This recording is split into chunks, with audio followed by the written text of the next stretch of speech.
What is up, guys? Agent Max is here today doing a Bionicle 2016 review on Terak Creature of Earth. So the ages for this set is 6 to 12, item number 71304, 74 pieces. On the back you can see if you have Terak and a new one, you can make the Unity mode, its functions, its mask, and a bunch of other random stuff.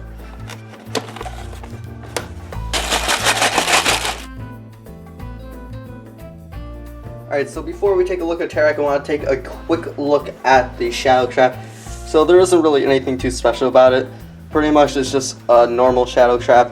It closes and then you can reopen it up. It's similar to the Skull Spiders, however, there is technically a little bit more you can do since it opens and closes.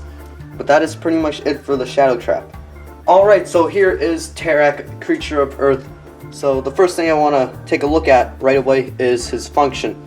Now, I'm just going to flat out say it right now, this is the main buying point of the set. This is pretty much what separates these guys from the protectors. So basically what you do is that you take his tail and you move it up, and his arms will just kind of go up and down, like say he's throwing something.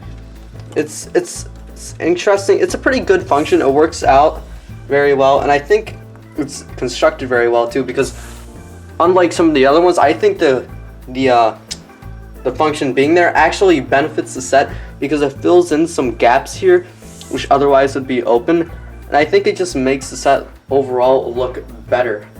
Another thing I want to note here is that there are two open ball joints here in favor of the function.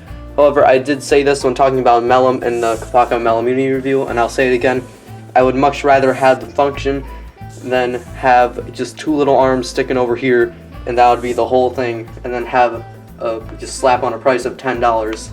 Another thing I want to note about Terak's arms are that his arms are really long, so you can't ever really have them sticking straight down, because if you do, his arms will just end up being too long for him to be able to stand on his own 2 feet.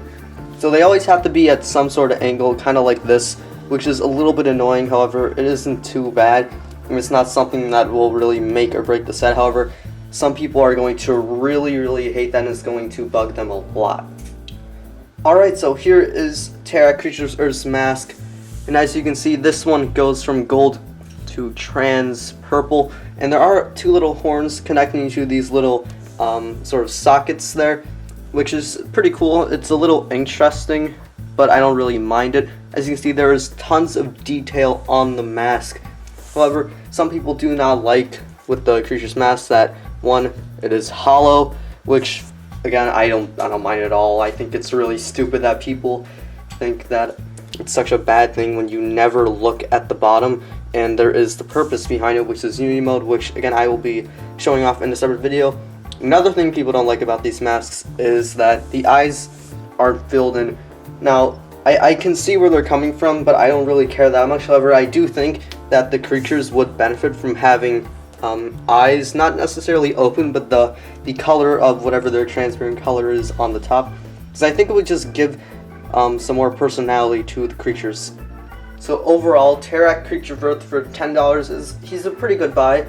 I do not think he is necessarily the best of the creatures. However, like Onoa, he does have lots of great parts, and he's one of your best sources of getting those trans purple pieces, which are kind of rare as of now. The Shadow Trap is okay. They're nothing too great, especially the one in Terak being such a simple one with really nothing special about it. But that is pretty much it for my review on Terak Creature of Earth. I hope you guys enjoyed. Until next time, see you guys later.